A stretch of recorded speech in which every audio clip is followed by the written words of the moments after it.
stones that grind slow you wake before the sun. In the deep, damp hush of the medieval countryside, only the restless calls of night birds remain. The cold presses close. The thatch above you sags with yesterday's rain.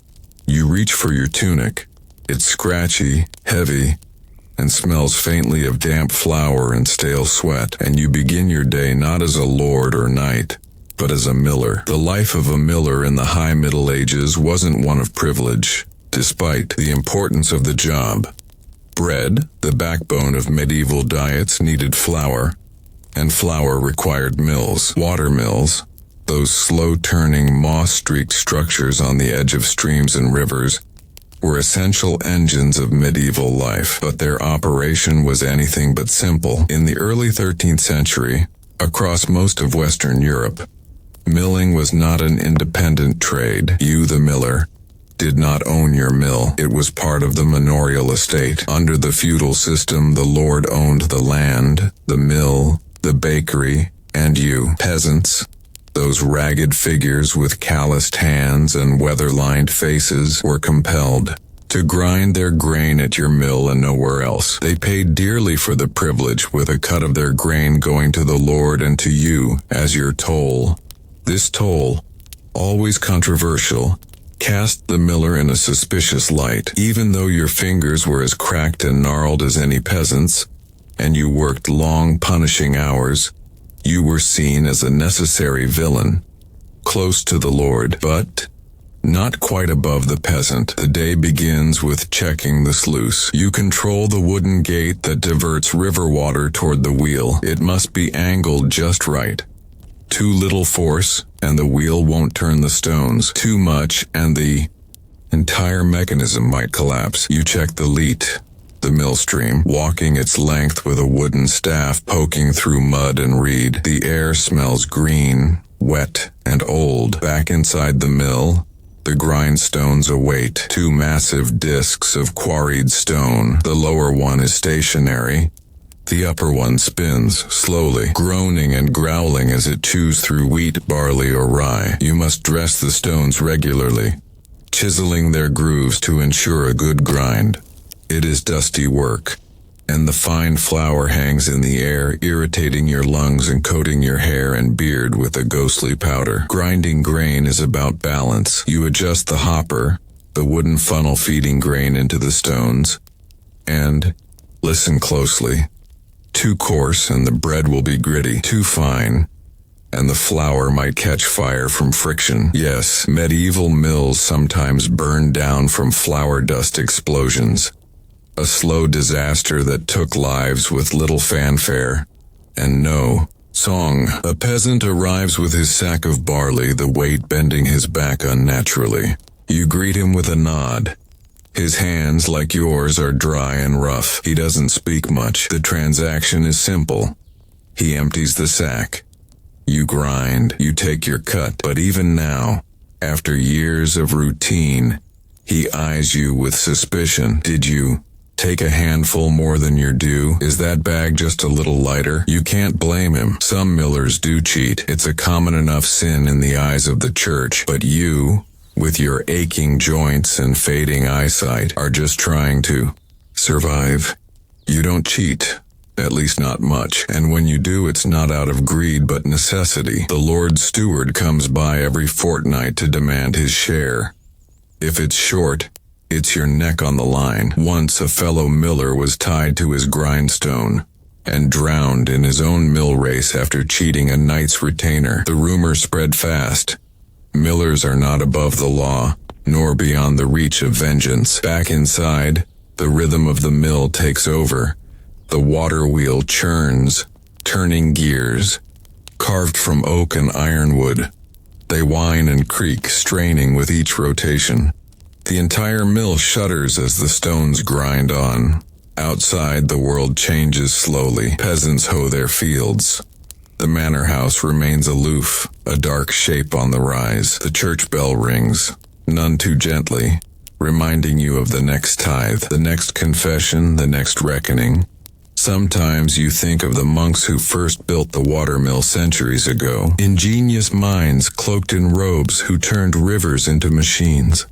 Their mills were part of monastic self-sufficiency, but now the Lord owns it, and you, the humble miller, operate it under watchful eyes. Your children, if they survive the cough, the fever, the hunger, might learn your trade, or perhaps they will escape it. The eldest talks of joining a monastery. A quiet life, he says. You laugh. There is no quiet in this world, only different kinds of noise. The sun begins to set. The mill creaks slower now. The peasants return home. You sweep the flour from the floor, setting aside the bits fallen from the sacks. Your extra, a small deception, enough for bread crusts at home. You sit by the wheel, watching the water flow dark and fast under the wheel paddles. The river doesn't care about your toil, your fears, or your dignity. It just flows, always onward, and you wonder, when did this become a life? Was it always this hard? Were the old days any better, or simply harder to remember? Story part. Cultural, guilt, and grinding days. The water never stops moving. In the dead of night, even as the village sleeps, you sometimes lie awake and hear it, rushing, murmuring through the mill race, pushing against the wheel with the same cold persistence that rules everything in this world. Feudal life is like that, a current you never escape, just learn to survive. In the morning you wake with the ache of yesterday's work still lingering in your shoulders. You flex your hands, cracked from grain dust and splinters. You stretch, your back the stiffness no different from the day before. The days blur. You know the saints' days by the sound of church bells and the smell of slightly better bread. You've learned to gauge the harvest from the way peasants carry themselves. A good season means they nod to you, maybe even offer a word. A bad one, and there are many, means glances cast sideways. Quieter voices, less grain in the sacks. Sometimes they're told to the Lord has left them with nothing, yet they must still come to your mill, grinding the last of their stores while eyeing your every move. You've stopped explaining that the portion you take isn't yours to keep. Not really. A third goes to the manor. Another portion to the church. What's left keeps your own children fed, barely. You remember when the millstones froze in winter once. The water thickened to ice overnight, locking the wheel in place like a frozen gear and a broken watch. The villagers had to carry their grain to another manor, 2 days' walk just to get it ground. You nearly lost your lease that year. The steward didn't accept ice as an excuse. The feudal system had no patience for weather, nor mercy. It's not just the labor that wears you down, it's the balancing act. You live between classes. To the peasants, you're part of the manor's machinery. To the Lord, you're still a servant, useful, but replaceable. You must play both sides, keep them both marginally satisfied, and hope neither one notices too much. A clever miller survives. A too honest one doesn't. Not long ago, a young man from the village tried to build a hand quern, a small, portable grinding tool, to avoid paying toll at your mill. You knew, of course, you always know. Word travels faster than plague. You didn't report him, but the steward did. A fine was levied. He couldn't pay. His field was taken. Now he works at the edge of the forest, living in a thatched lean-to with his wife and their infant. They say the child's gone blind, malnutrition likely. You ask yourself often, was it justice, or was it just the way of things? The mill itself groans more now. You need new timbers, but carpenters are expensive, and wood is taxed like everything else. A cracked beam means slower output. Slower output means angry peasants and angrier stewards. You patch it yourself with whatever wood you can scavenge. Broken carts, driftwood, the handle of an old rake. It won't last. But then, what does? Tax collector visits the manor today. You know, because the air feels heavier. He rides in on a horse too clean for these roads. He wears wool dyed black. Not because it's fashionable, but because it's cheap and ominous. He doesn't come to the mill directly, but you know he's heard the complaints. They always do. You prepare your accounts. Wooden tally sticks, notched and worn, each groove representing a sack ground, a portion collected, a portion passed on. It's not elegant, but it works. You worry over it for hours, rubbing your thumb over the notches like prayer beads. You don't want to be accused of underreporting, but if you overreport, the steward will think you're hiding something. The truth has to live somewhere in the middle, a narrow, lonely place. Later, at the tavern, a local cobbler complains loudly about your mill. He says you steal, says his wife's flour came back light. He wants you fined, replaced. You sip your ale quietly. No one defends you, not even the blacksmith, whose tools you sharpened last spring without charge. Gratitude is short-lived here, especially when flour is scarce and mouths are many. Still, not all is bleak. The priest's sister brings you dried herbs and a small bundle of apples, as thanks for grinding their grain late last Sabbath. You accept with a nod. Small kindnesses carry weight in a hard world. You rise before the bells, you must. If the bishop wakes to an unlit hearth, there will be questions. Not shouted, never shouted, but asked with that dry, pointed calm that makes you feel smaller than your own shadow. You wrap yourself in coarse woolen pad across the stone floor, careful not to wake the others in the servants' quarters. A year ago, you didn't know what it meant to live in a bishop's house. You thought it might be grand, even peaceful. You didn't realize that grandeur needs polish and peace needs people like you to sweep it into place. The chapel is cold. You light the fire with numb fingers, blowing gently on the kindling as the flame flickers uncertainly. There's a rhythm to it now. Spark, smoke, burn. You've done it every morning for 11 months. The smoke clings to your skin longer than warmth does. By the time the bishop stirs, the house is already humming. Kitchen fires lit, bread proving, linens folded, fresh rushes scattered on the floor. You know where to place his robe, how to position the sandals just so, how many drops of perfumed oil to dab into the water basin. Not too much. He dislikes extravagance, or at least the appearance of it. He greets you with a nod, eyes still soft with sleep. You bow, say nothing. Servants aren't meant to speak unless addressed. You've learned to communicate in silence. A glance, a posture, the slight shift of a tray. You weren't born to this. Your father was a freeman, a weaver who lost everything in a wool levy dispute. When the fines came and he couldn't pay, the manor took your home. You were 12. A cousin brought you to the bishop's household, promising that you'd earn your keep.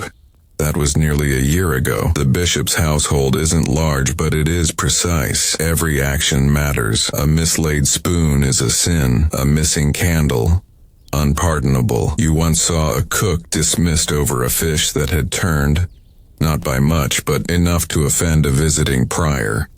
She didn't say goodbye. She left in the dark without supper.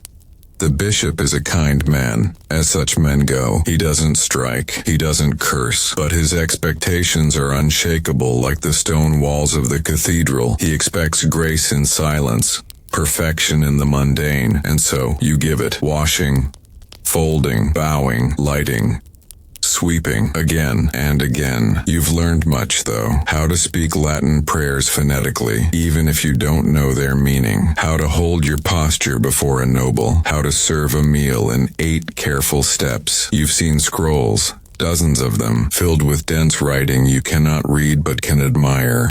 You've carried letters sealed in wax and watched as they crossed miles, oceans, lives. There's a quiet power in proximity to the church. Nobles kneel here, knights doff their helmets, merchants bow, and through it all, you stand, holding the bishop's staff, fetching his goblet unnoticed but central. Meals are formal, even when small. You eat after.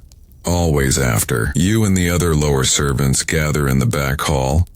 Crusts, bits of boiled meat, maybe a few dried figs if the bishop has had a generous guest. It's not much, but it's more than your family has. You try not to think of them often. The ache of remembering distracts from your duties. You write their names in your mind at night over and over like prayers you can't say aloud. There are moments of beauty, though. The bishop has a scribe, an old man with clouded eyes who lets you watch him work. He grinds pigments, mixes ink, murmurs as he shapes each letter. Once he let you hold a stylus. Your hand trembled, but for a moment you touched something greater than yourself. In spring, a noble's widow came to stay for Lent.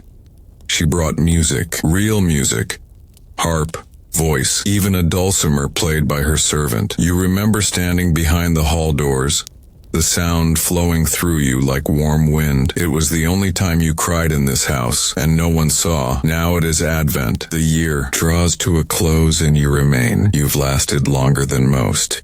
The steward says you're quiet, reliable, unambitious, and meant it as praise. You suppose it is. In a place like this, ambition gets you noticed.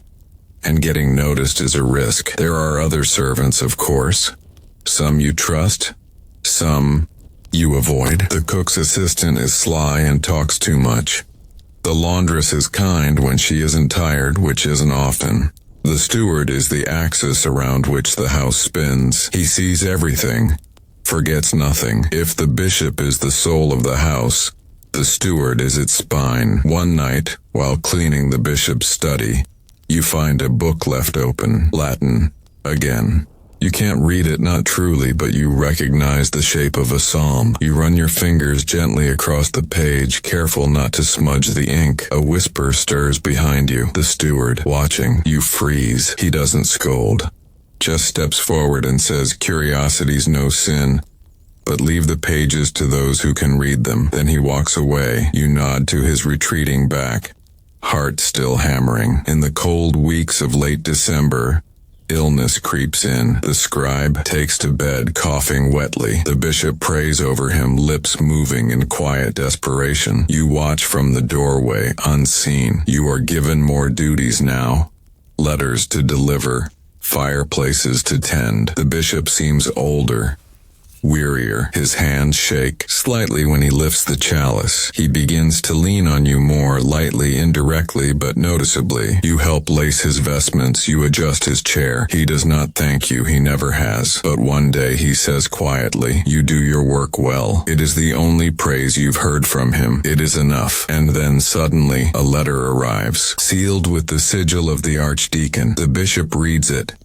His brow tightens. He calls for the steward. The words they share are quiet, tense. You hear only fragments. Rome, transfer, January, change is coming. You clean the study one last time that night, slow and deliberate.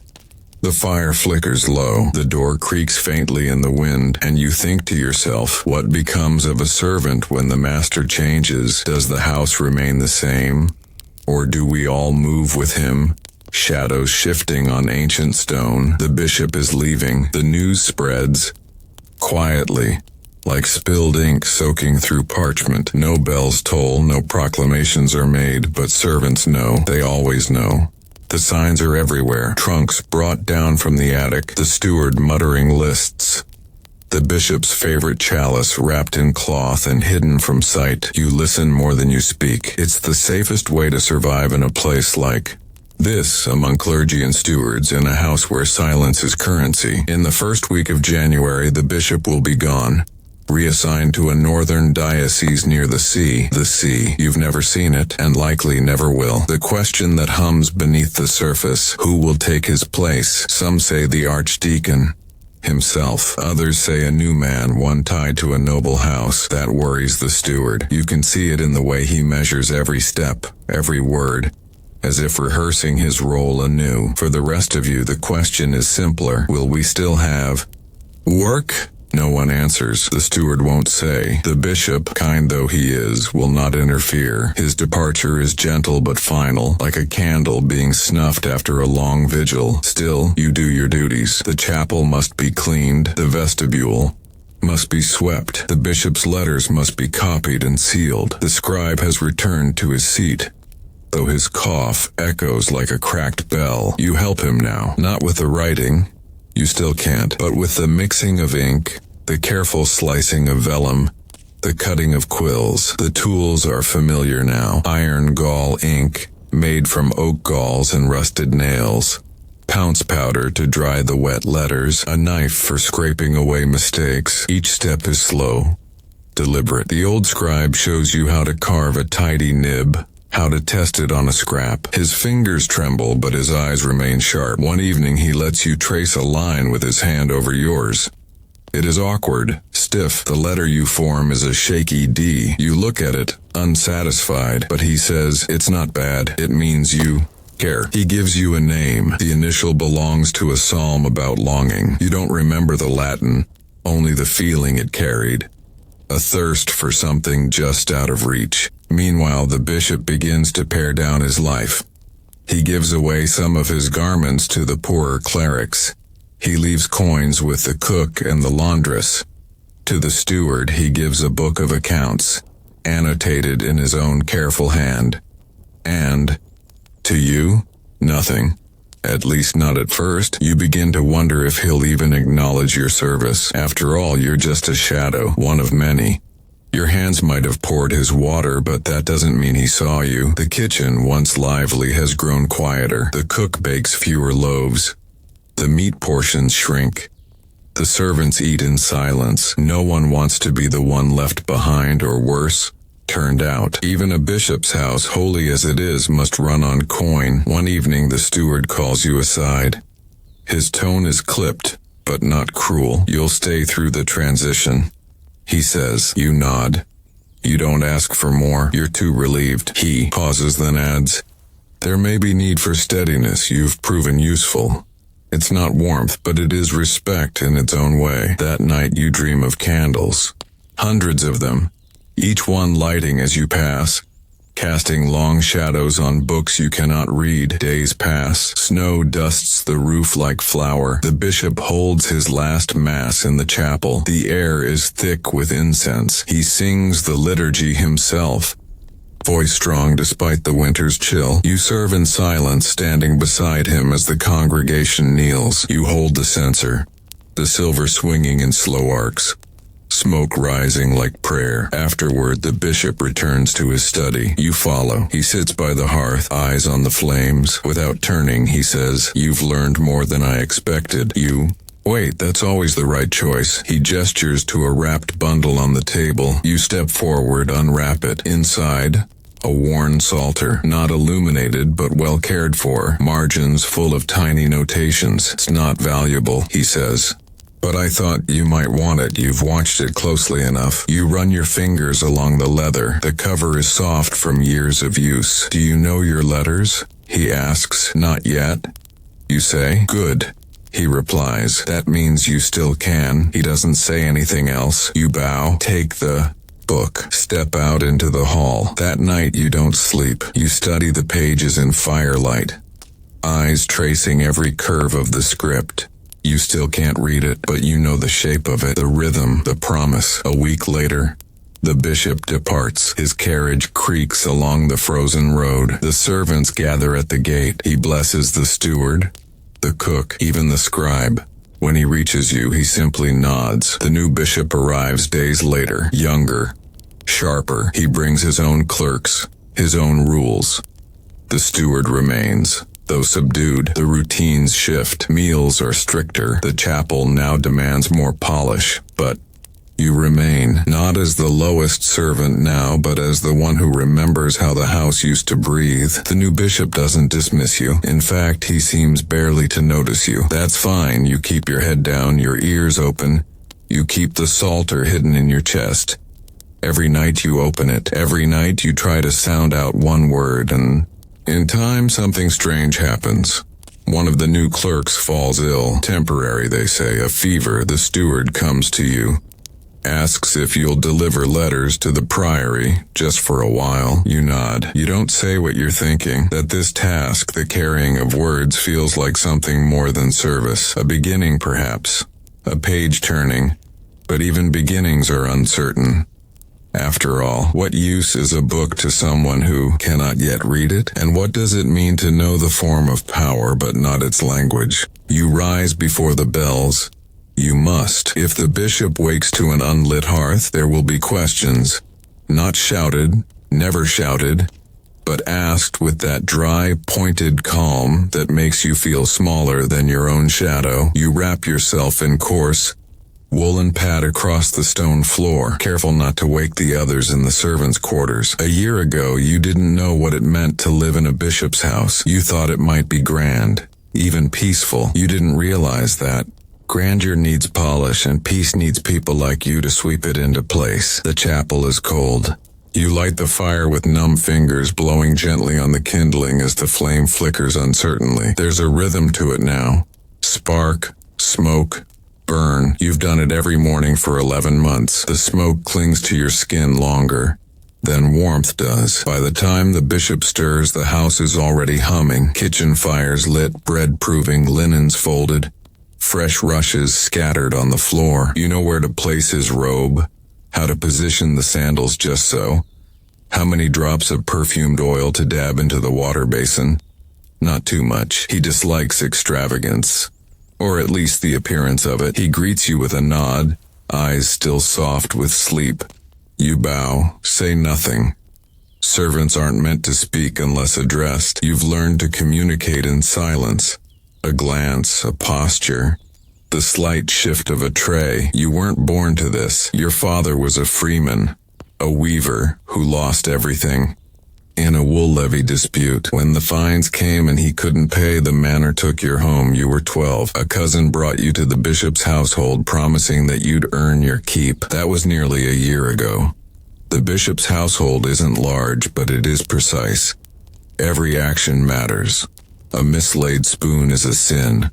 A missing candle, unpardonable. You once saw a cook dismissed over a fish that had turned, not by much, but enough to offend a visiting prior.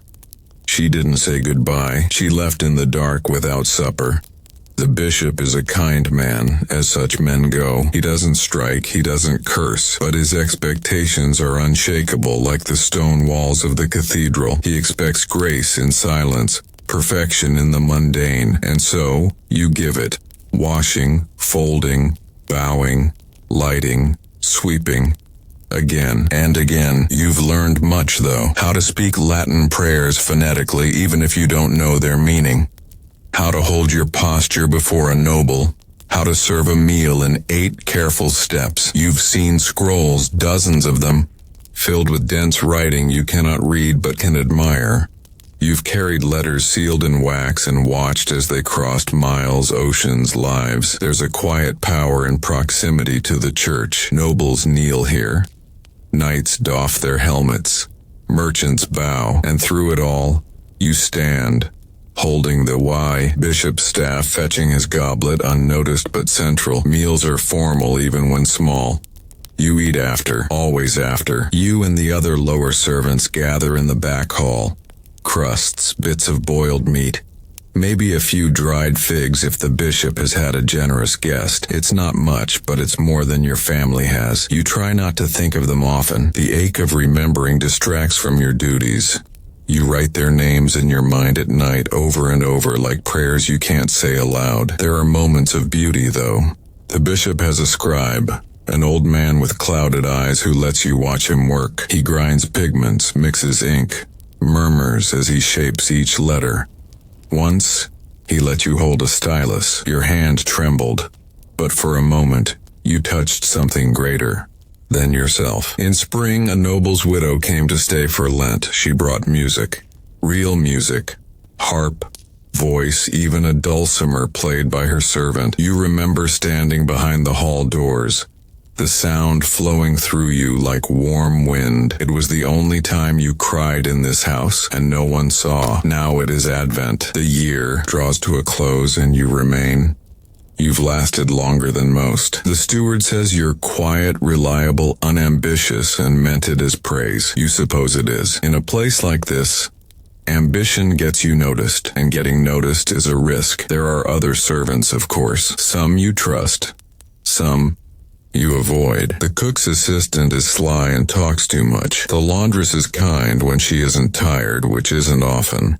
The steward is the axis around which the house spins. He sees everything, forgets nothing. If the bishop is the soul of the house, the steward is its spine. One night, while cleaning the bishop's study, You find a book left open, Latin, again. You can't read it, not truly, but you recognize the shape of a psalm. You run your fingers gently across the page, careful not to smudge the ink.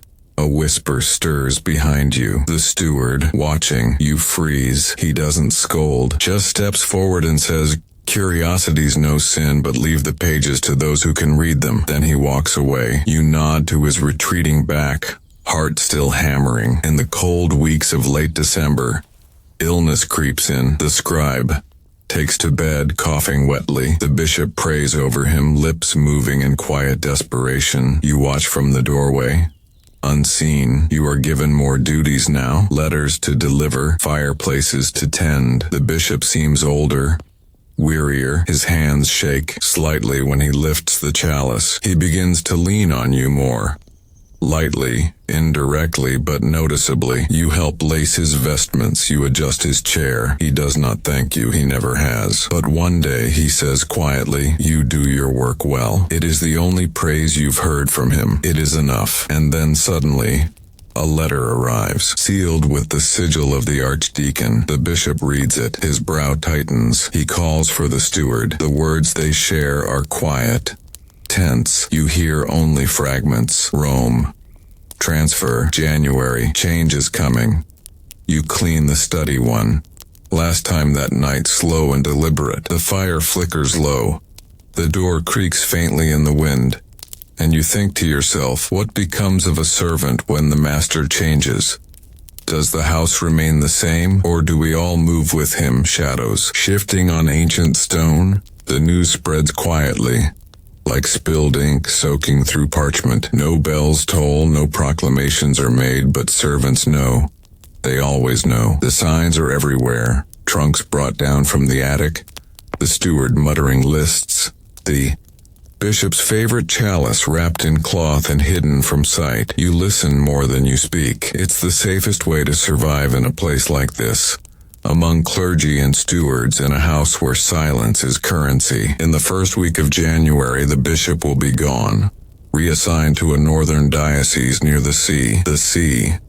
You've never seen it, and likely never will. The question that hums beneath the surface, who will take his place? Some say the archdeacon himself. Others say a new man, one tied to a noble house. That worries the steward. You can see it in the way he measures every step, every word, as if rehearsing his role anew. For the rest of you, the question is simpler. Will we still have work?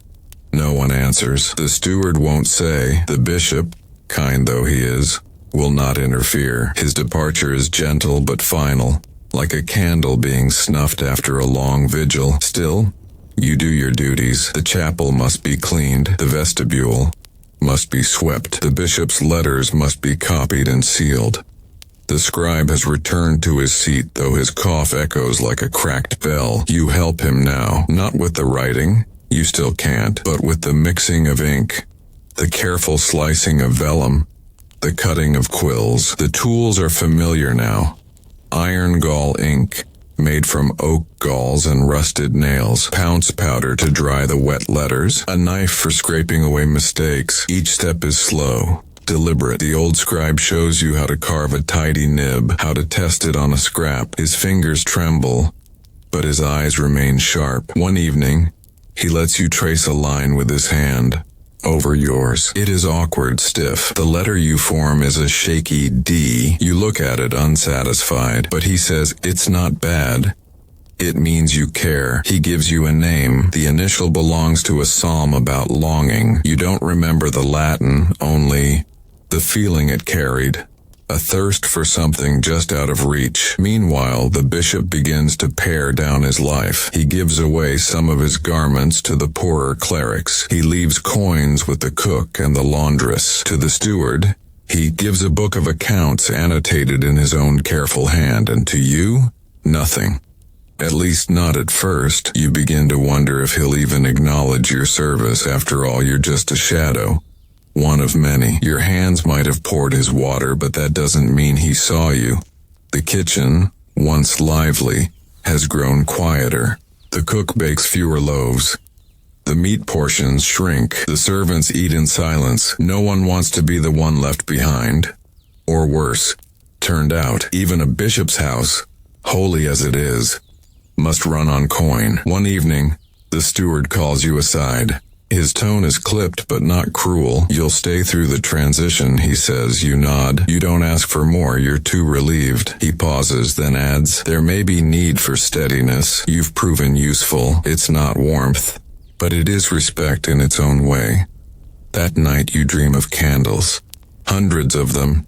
Each one lighting as you pass, casting long shadows on books you cannot read. Days pass. Snow dusts the roof like flour. The bishop holds his last mass in the chapel. The air is thick with incense. He sings the liturgy himself, voice strong despite the winter's chill. You serve in silence, standing beside him as the congregation kneels. You hold the censer, the silver swinging in slow arcs, smoke rising like prayer. Afterward, the bishop returns to his study. You follow. He sits by the hearth, eyes on the flames. Without turning, he says, you've learned more than I expected. Wait, that's always the right choice. He gestures to a wrapped bundle on the table. You step forward, unwrap it. Inside, a worn psalter. Not illuminated, but well cared for. Margins full of tiny notations. It's not valuable, he says, but I thought you might want it. You've watched it closely enough. You run your fingers along the leather. The cover is soft from years of use. Do you know your letters? He asks. Not yet. You say, good. He replies, that means you still can. He doesn't say anything else.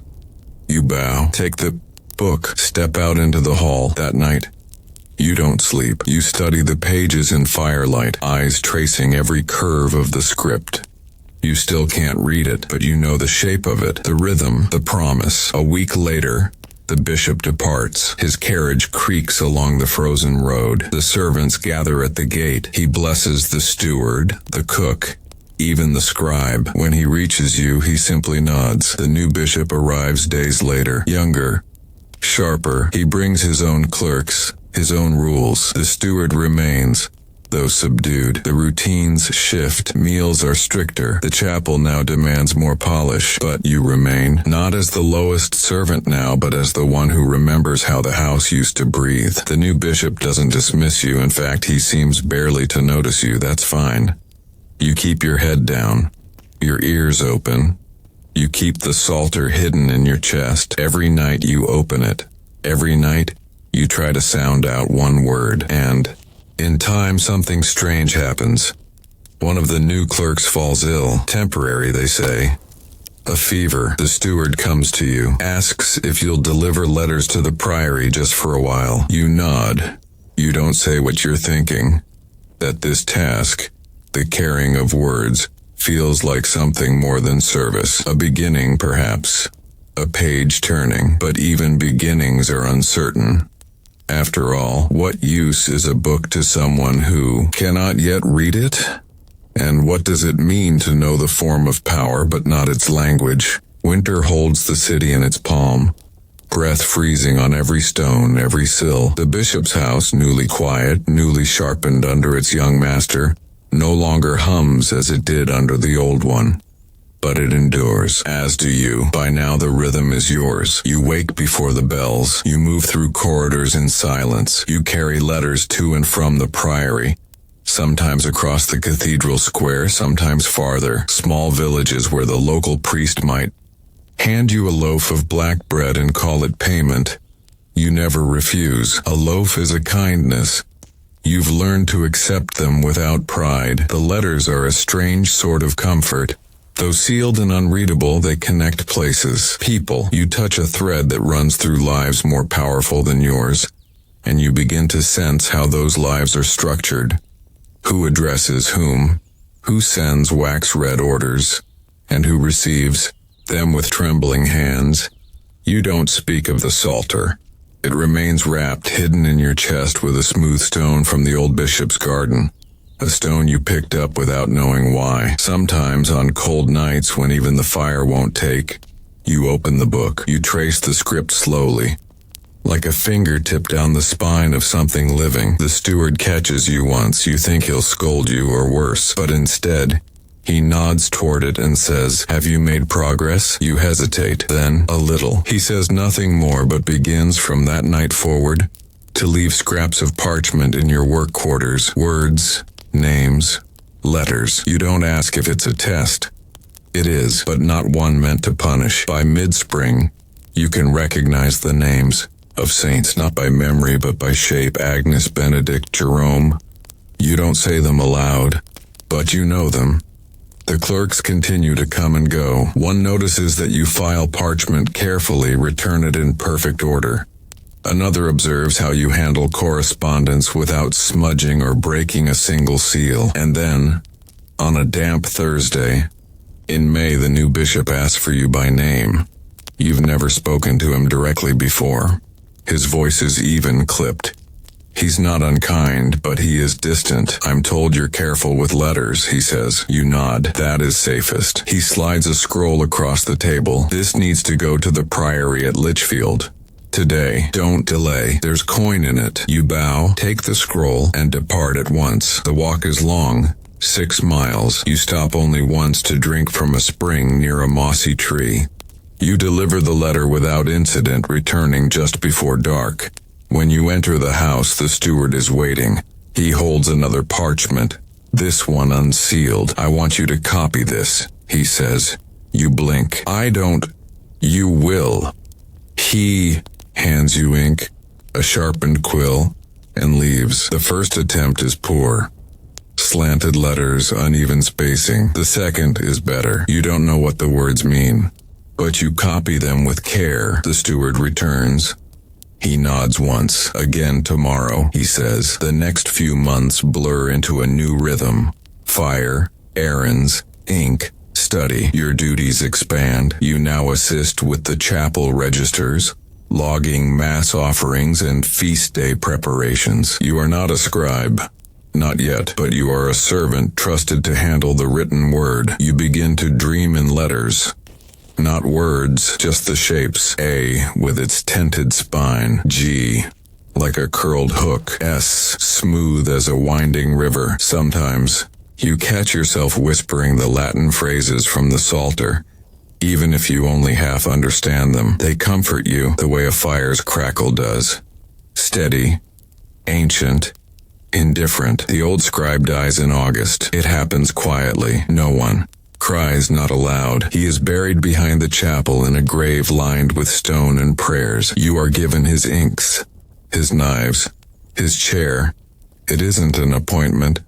It's more like a shift in the light. You still sweep. You still pour water for the bishop. But now, you also write.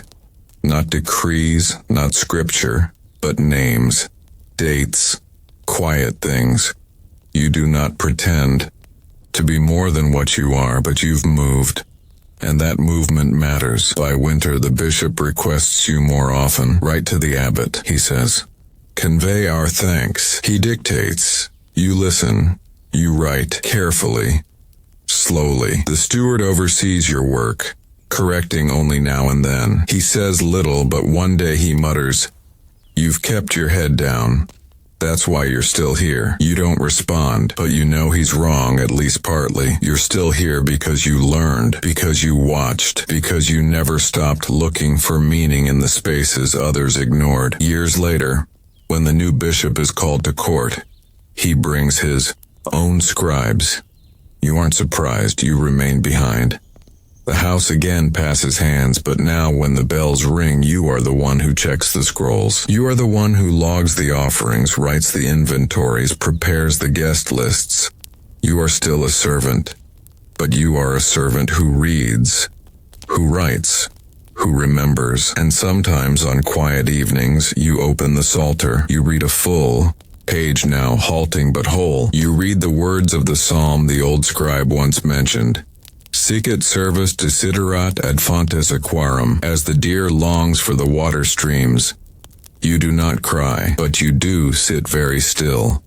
You think about how much longing shaped your life, How you longed for safety, for silence, for knowledge you couldn't name, and how somehow you found all three. The bishop's house is still made of stone, but inside something has shifted, and as you close the psalter, fingers resting on worn leather, you wonder how many lives have passed through this house unnoticed, shaping it in ways no bishop ever saw, and how many more servants will follow, each one learning, yearning, surviving, silently changing the shape of history. It begins with dirt, not the rich, dark kind that smells of rain and life. No, this is the cold, chalky earth of eastern England, hard-packed from centuries of footsteps, hooves and iron-shod wheels. You kneel in it before sunrise most days, pulling stones from the fallow strip by hand before the oxen come. It's not romantic, it's not beautiful, but it is how your village survives. They call you Wymond. That's not your birth name, but it's the one the reeve uses when shouting orders and you respond well enough. No one asks what you prefer. Not here, not in the year of our Lord 1283, when everything from the grain you plant to the bones you'll someday leave behind belongs to someone else. The land is not yours. It's held by the manor, which in turn belongs to Lord Ralph, who lives in a stone hall with 2 hearths, 3 dogs, and a tiled roof. A roof you helped thatch last summer when it leaked. In return for that and for everything else you've done, your days laboring the domain fields, your nights mending tools in the common barn, you're allowed to keep a small strip of land and a portion of what it yields. The portion is small, the hunger is not. You wake to the sound of the cockerel, then the bell from the church. It's not really a bell. It's a rusted triangle struck with an iron rod, but it serves. In winter, you wake in darkness and fall asleep in darkness, your day bracketed by fire and frost. This season, the land is ready for the plow. Lord Ralph's fields must be turned first, before the peasantry can touch their own. His soil lies in long, uninterrupted strips, and he owns the only team of oxen in the 100. You borrow them in turn, under the eye of the reeve, who watches as you hitch them to the heavy wooden plow. You walk behind the team, pressing the plow's iron-tipped share into the ground with your whole body, shoulders tight with strain. The first furrow is always the worst. Cold wind bites your face, and the leather of your shoes stiffens from mud. But slowly, the field begins to transform, strip by strip, until the brown soil lays open like the pages of a heavy book. You have no time to think about books. You're too busy trying to keep the oxen from turning into each other, too busy keeping the plowshare straight, too busy staying ahead of the reeve's stick. In the evenings, your body aches in places that have no name. Your back folds like wet linen. Your fingers curl into claws. You sleep on straw beside the hearth, alongside your cousins, your brother, your aunt who lost her hearing last Lent. There are 9 of you in the cottage. The air is close, thick with the smell of wood smoke and salted meat, but it's home. When the plowing is done, the harrowing begins. You drag heavy branches across the turned earth to break up clods and prepare the soil for seed. This work is slower, more forgiving. You like it better. You can let your mind drift, just a little. You think of the river where the ducks gather, of the time your sister found an arrowhead in the soil, of the wooden whistle you carved last spring and buried in the hedge for safekeeping. But the peace never lasts. Soon comes sowing. You walk with a cloth bag slung over your shoulder, fingers curled around a fistful of rye or barley. You scatter seed with practiced arcs, careful not to let it clump or fall too thin. Each seed matters. Each one is food or famine. Your hands learn to judge the weight of the grain. You can tell when it's been thinned too much with chaff. Sometimes the miller cheats, especially when the Lord's tithe is due. No one calls it stealing. It's just survival in layers. After sowing comes waiting, but not rest. There are fences to mend, tools to sharpen, dung to gather from the livestock pens and spread across the new fields. Your nose never stops smelling filth. Your arms never stop stinging from nettles. You think often of rain, of 2, much or too little of it, of how it might all be for nothing. In good years, the fields reward your work. In bad ones, well, you eat roots and thin broth and pray to St. Cuthbert for mercy. This year is neither good nor bad. It's boring, gray, consistent, a peasant's blessing. Your cousin falls ill one morning. Sweating, shaking, the reeve says, "He's no use now." Your uncle digs a pit near the edge of the field just in case. You say a prayer, but quietly. You don't want to wake the wrong spirits. 3 days later, your cousin recovers. You dig the pit back in. That's how it works. Hope, then prepare for the worst. Then hope again. You go back to work, because there is always work. The reeve says, "The manor's granary needs cleaning before new barley can be stored." You go with 3 others. The inside smells of old husk and rat droppings. You sweep, you shovel, you haul, and you wonder how much grain is really left.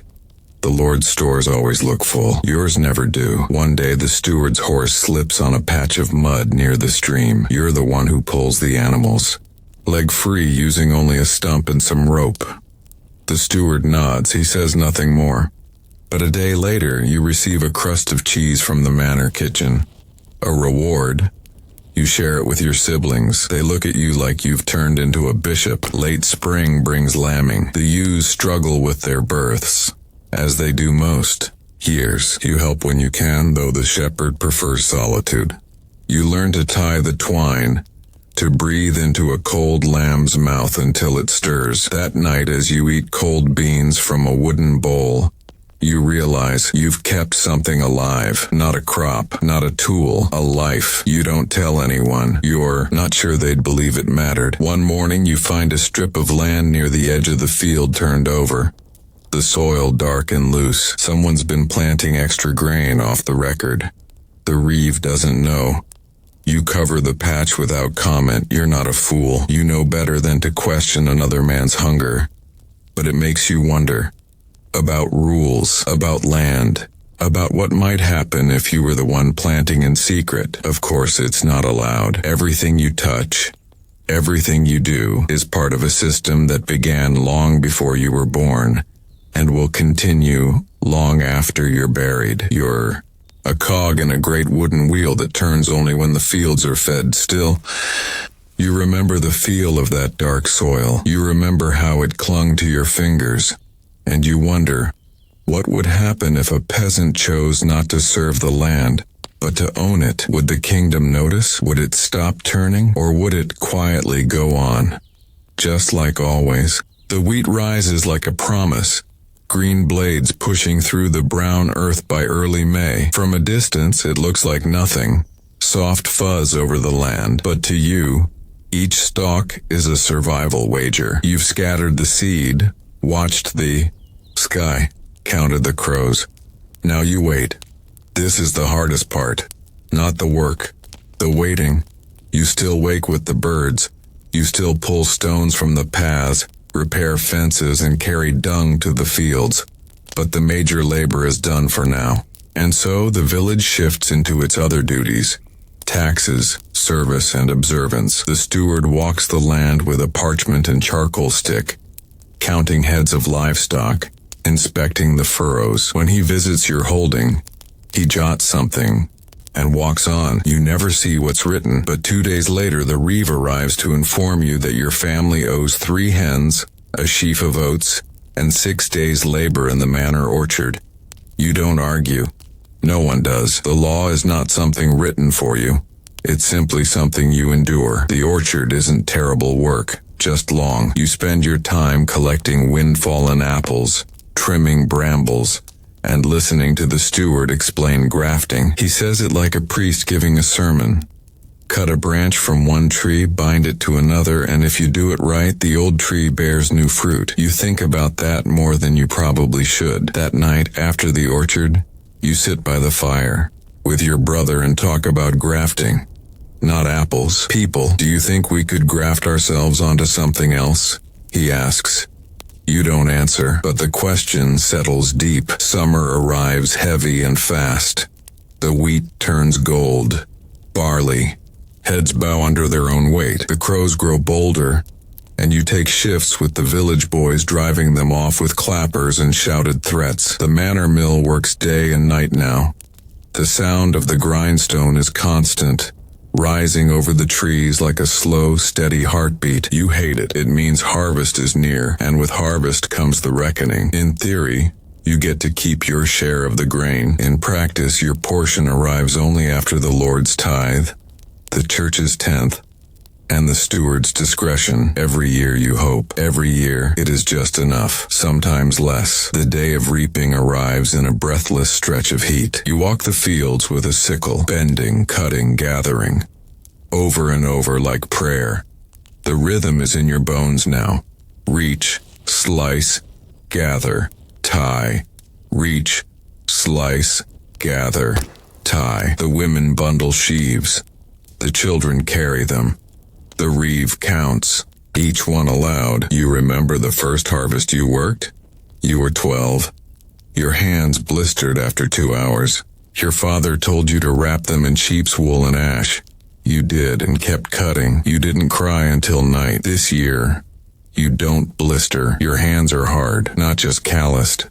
Shaped. By day 3, the whole village stinks of sweat, barley, smoke, and fear. Everyone knows the reckoning is coming. When the tally is done, there's a moment, a breath, where the steward looks over the sheaves, nods or frowns, and writes down a number you'll never see. Then come the wagons. The grain is carted to the Lord's granary, locked away. You get what's left, measured into sacks and clay pots, dried, stored, sometimes hidden. You're better off than some. Your neighbor, Edric, lost half his sheaves to mold. He'll be begging by Michaelmas. He jokes about it, but the worry is in his eyes. As the harvest ends, the village prepares for the Feast of the Assumption. The church bells, real ones cast iron, ring out. There is bread, ale, and a borrowed pig that no one admits was stolen.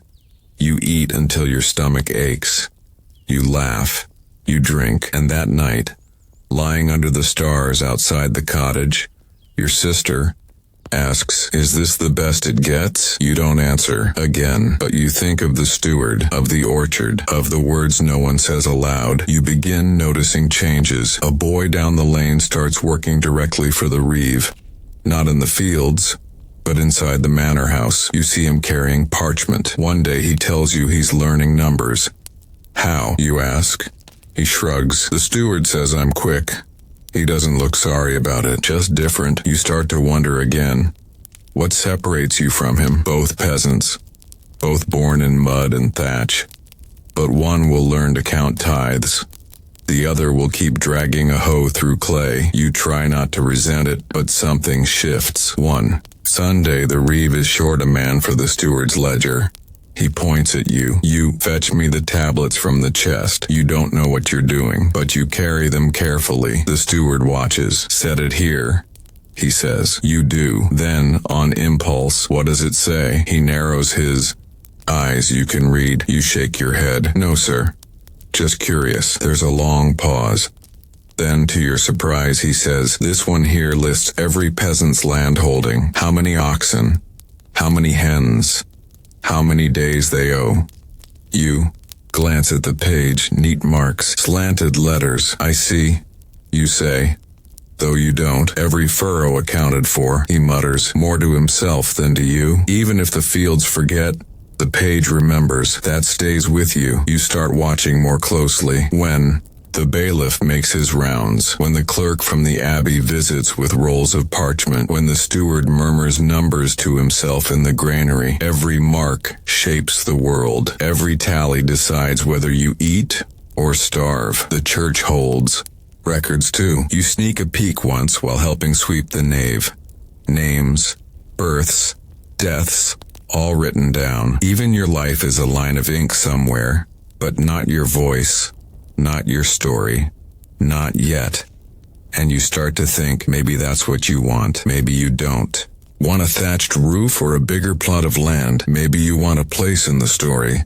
But how does a man with no parchment, no ink, no letters carve his name into history? The winter comes in quietly, as it always does. First with mist, then frost. The air begins to feel heavier around your shoulders. You wake before dawn, and the coals from the hearth are cold. The sheep huddle tighter in their pens. The sound of the plow is gone now, replaced by the slow rhythm of repair. You patch the roof of the cottage. You seal the chicken coop against foxes. You rub beeswax into your boots, hoping it will last until Candlemas. These months are quiet, but they aren't idle. No season in the village is idle. Still, there's more time to think. At night, when the work is done and the hearth is glowing with tired heat, your thoughts turn again to that ledge in the steward's chamber. The tablets, the parchment, the tidy letters that measure lives you can't read, not yet, but you know what the marks mean.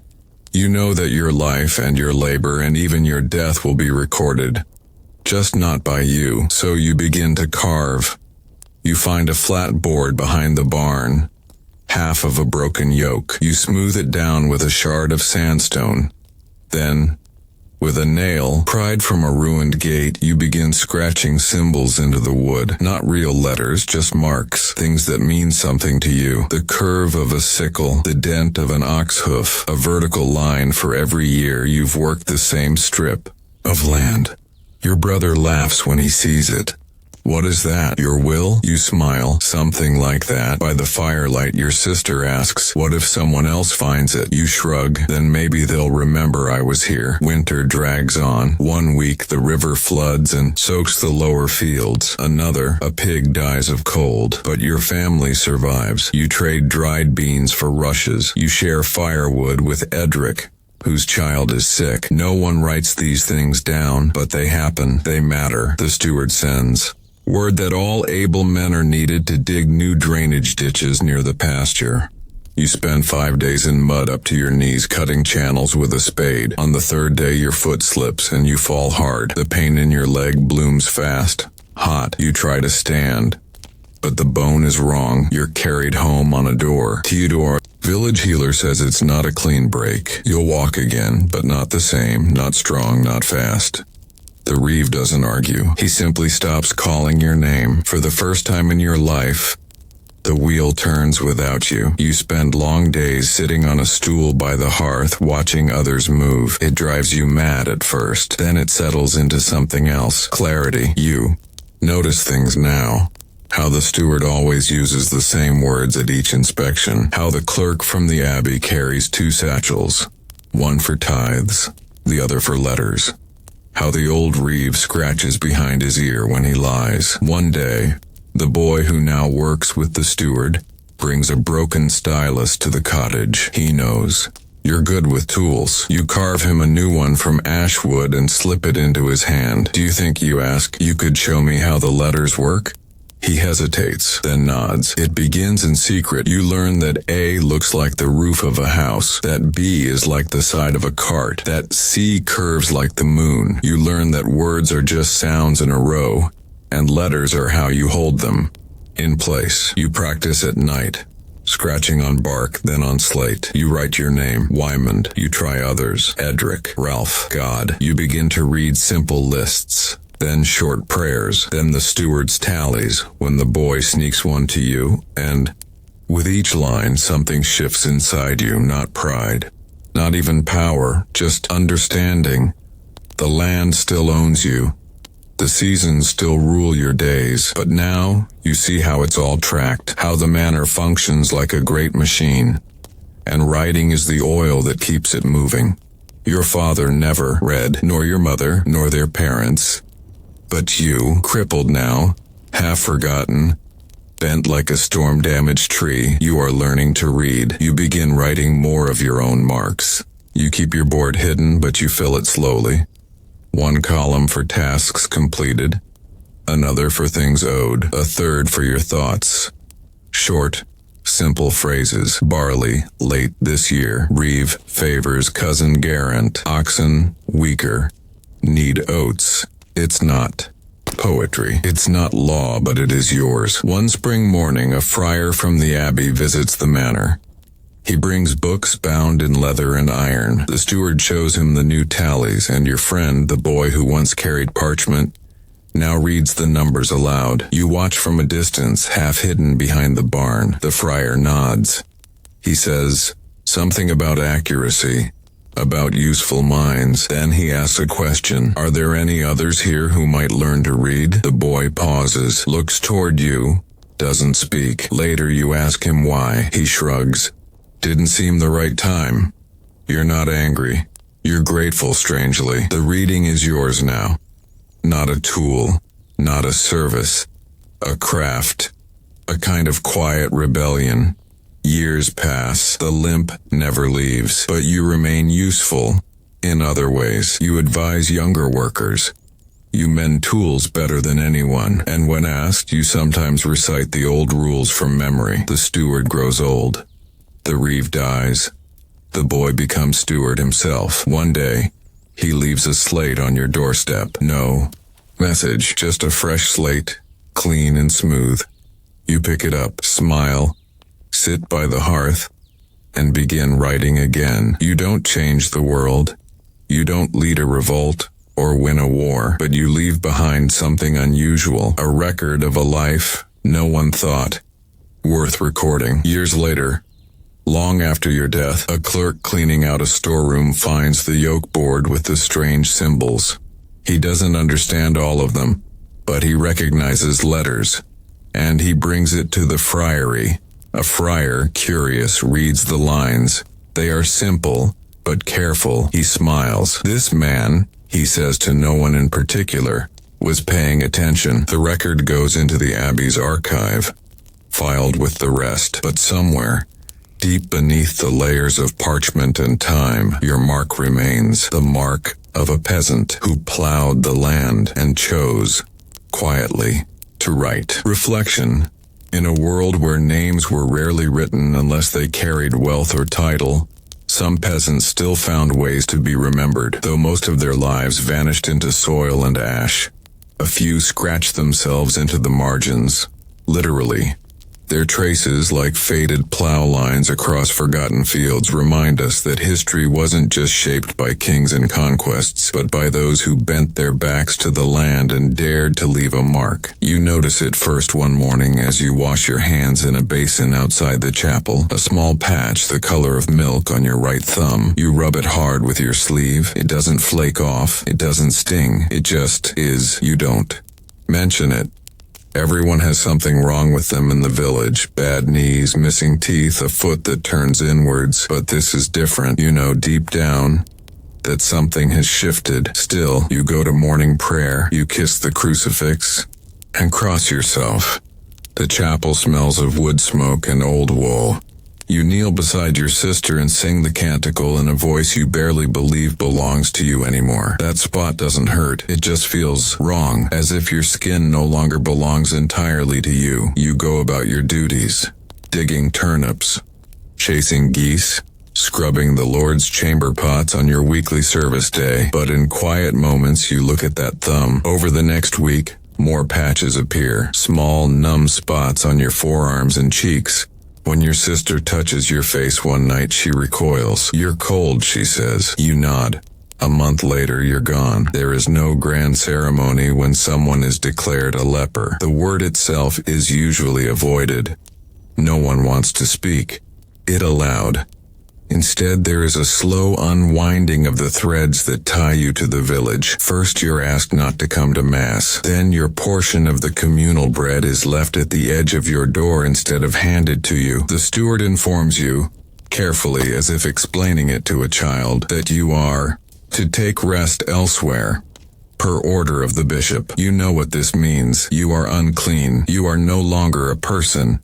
You are a vessel for sin and punishment, and to stay would be to invite God's anger upon the others. Your mother weeps quietly in the garden. Your sister won't come outside. You pack what little you own, 2 tunics, a wooden bowl, a comb with 3 missing teeth, and a bit of bread wrapped in a cloth. The priest brings you a bell and a long staff.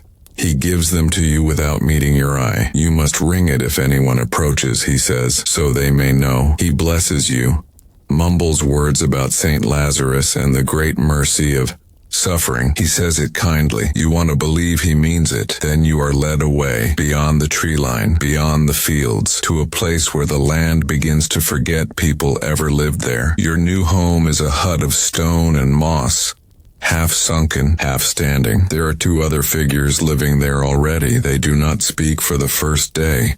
They simply look at you and nod.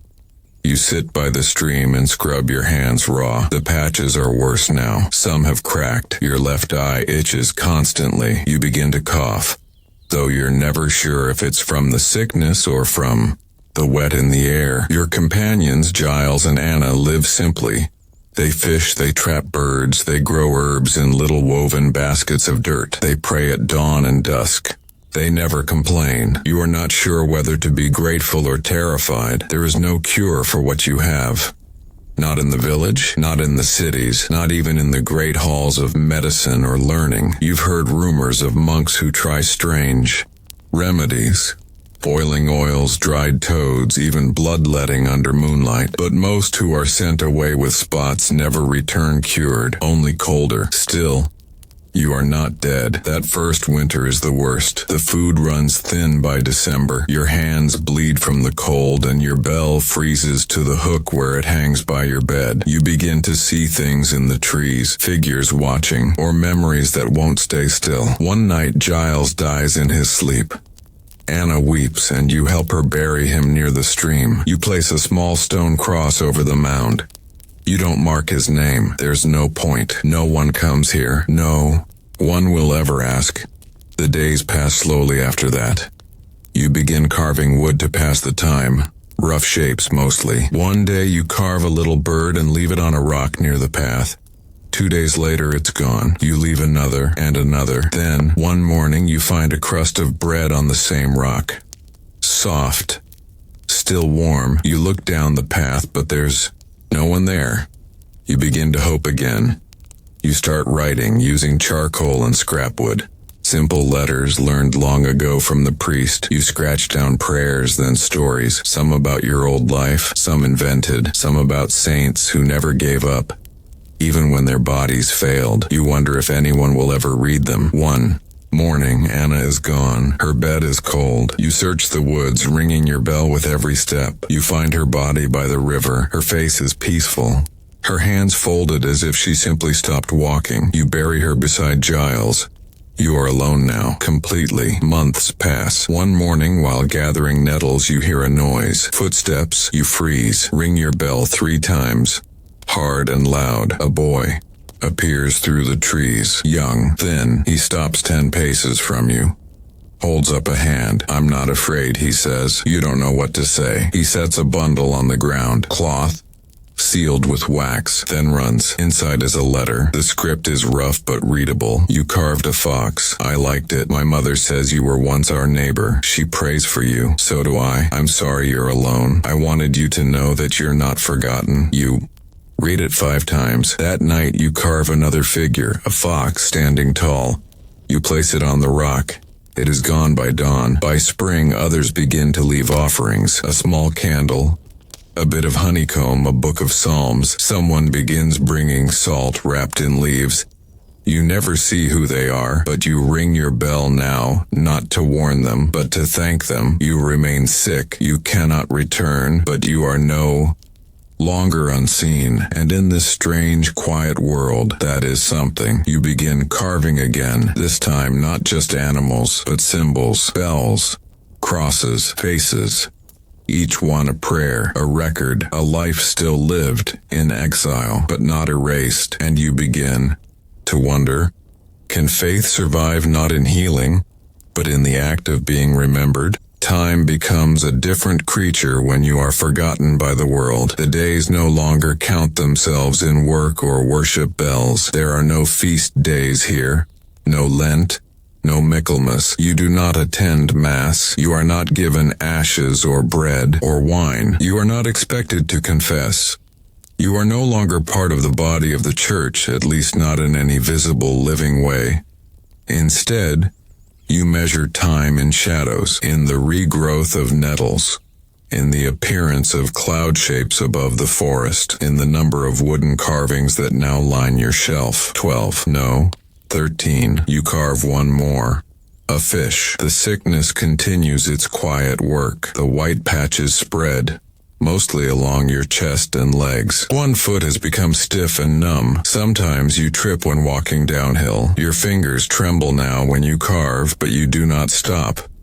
You cough more often, and louder, but still, you eat. Still, you wake. Still, you ring your bell. You are not cured, but you endure. Occasionally, the boy returns. Never close, never long. He wears a cowl now, taller. His voice has changed. Once he leaves a small knife wrapped in flax. Not a toy. Something sharp and clean. You suspect it was his father's, or perhaps meant to be. Another time, a piece of linen soaked in rosemary water. The smell stings your eyes, but your hands feel better after you use it. The sores crack less. You write a note on a wood chip and leave it by the usual stone. God bless you. You are remembered in my prayers. You do not know if he can read, but the knife and the rosemary stop coming. Perhaps it was enough. You live alone now, but not quite in silence. Birdsong returns in spring. The stream hums against the rocks. Foxes scream in the night. You begin naming the animals not like pets but like neighbors. A crow you call Nicholas. A badger you call Maud. One morning you find a piece of parchment nailed to a tree just beyond the path to your hut. You approach slowly. It's a notice from the bishop's men, a reminder to villagers. Those afflicted with leprosa must remain outside all gates and roads. Any person aiding them shall confess and do penance. At the bottom, a crude drawing of a man with spots, holding a bell. You fold it and burn it in your hearth. You do not tell anyone. You simply stop leaving your carvings on the path. For a while, you start building a fence, just a low one, around the stream bend, not to keep anything out, but to define something. To say, here is where I live, here is where I belong. You lay flat stones into a ring and call it a prayer circle. You walk it 3 times each morning. Anna once did the same. You still speak aloud to her when you pass her grave. It helps. One night you have a dream. You are back in the village square, but everyone is wearing masks of wood. No one speaks. You walk among them with your bell, but they do not hear you. You try to ring it, but it makes no sound. Only then do you notice you are not holding it. The bell is gone. You wake in a sweat. It is raining. The next morning, you find the bell has cracked. A jagged line through the base like lightning frozen in metal. You try to ring it. The sound is flat, dead. You bury it, then sit for a long time. It had become more than a warning. It was your voice. Now you are voiceless, but you are not done. You begin carving a new bell, not metal, but wood, just a symbol. You hang it on a tree outside your hut. When the wind is strong, it creaks on the rope. It is enough. You begin leaving carvings again, but not by the path. Now you bury them, one at the base of Giles's grave, another near the chapel stone you found 2 summers ago, another beneath the ash tree where Anna used to sit. Each one is a record, not of what you did, but that you existed. One afternoon, the boy, now a man, appears again. He stands at the tree line, hood drawn back. I'm going to be a priest. He calls softly. You nod. Your heart aches strangely. They want to send me to St. Albans, he says. I told them I wanted to stay. You cannot answer. Your throat is full. I'll remember you, he says. Always. He bows. Then he is gone. The year grows. Old autumn smells of moss and rot. Your fingers crack open with each morning frost. Your body begins to slow, not just in steps but in breath, in thought. You know your time is coming near. One day, a small group of pilgrims passes near your clearing. You hear their footsteps, their soft voices. You do not approach, but they see your carvings hanging from trees. They say prayers as they pass. One of them leaves behind a candle and a loaf of rye. It is still warm. You cry. You sleep well that night. You begin preparing for the end. Not with dread, but with attention. You wash your tunic. You sharpen your carving knife. You write your name on a plank of alder wood and place it in the prayer circle. Gervais, a name few would remember. But here, It will remain. You take your final walk down the stream path. Your joints ache. Your breath rattles, but the leaves are gold and the light dances across the water. You sit by the old stone, the one with the faint cross chiseled into it long ago. Perhaps by Anna, perhaps by a pilgrim, perhaps by you. And you wait, not for healing, not for return, but for rest. Unresolved reflection. What happens to a life that slips beyond the bounds of the written record? When someone is exiled, forgotten, called cursed, how do they still find ways to be seen, remembered, even if only by the rustle of leaves or the hands of strangers who touch the signs they leave behind? Is that enough? Can a memory survive not in stone, but in silence? Your hands shake more now. You cannot write as you used to. The strokes wobble, the charcoal snaps often, and you grow tired after only a few lines. But you still carve. Not just animals or faces now, but entire scenes. Tiny, detailed tableau. You spend days on one piece. A man kneeling in a field of prayer. A woman holding herbs near a fire. A boy with a fox, standing in the wind. You line them up on the windowsill. You've carved 31. You remember each. The illness has slowed, but not vanished. It has never burned bright like a fever, only crept like a shadow, taking fingers, then your sense of smell, then your voice. You speak aloud less and less now, not because there is no one to listen, but because your throat protests. Still, you hum sometimes, old songs from the village, psalms from long ago. They're cracked and low, but they are yours. One day, in late spring, you wake to the sound of voices, not near, but close enough to carry. You rise, gather your staff, and walk. The edge of the clearing. A small group of children is standing at the tree line, not approaching, but watching. One holds a stick with a rag tied to it, a makeshift banner. They see you. One runs. The rest freeze. You ring your wooden bell gently, not to frighten, just to let them know you are not coming closer. One of them, braver than the others, steps forward a pace and places something on the ground before retreating. You wait until they are gone. Then you approach. It's a single red ribbon, tied in a loop, a token, not of fear, but of respect. You do not know what. The children were told, perhaps that you were a hermit, or a saint, or a ghost, but someone has preserved something of your story. Someone has made you more than a leper. You spend your last weeks recording, not with ink. Your hands are too weak, but through carving, through small marks, you carve a final figure, a man holding a bell standing on a hill surrounded by birds. You place it on the stone near the old path, and then one morning, you do not wake. You are found weeks later, they say. The priest, now older, visits with 2 boys and a donkey cart. They do not bring your body back to the village. That is not the way of things, but they bury you properly. Beneath the ash tree, the one where Anna once sat, they place the carved man with the bell at your grave.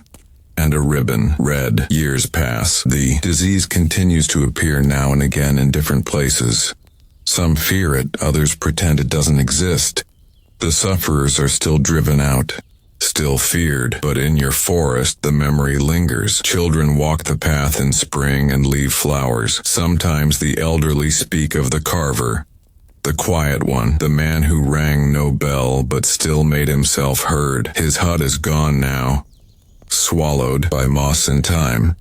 But the prayer circle of stones remains. The ashes still mark a hearth, and the carved figures have become part of a local ritual, collected by pilgrims, left at shrines, passed to the sick as talismans of survival. No one remembers your name, but your hands are remembered, and in some ways that is more than enough. In the margins of one monastic ledger a line appears, nearly faded. A brother in exile, saint of the forgotten, who kept faith even when the world cast him out. May the bell ring on. No feast day, no relic, no martyrdom.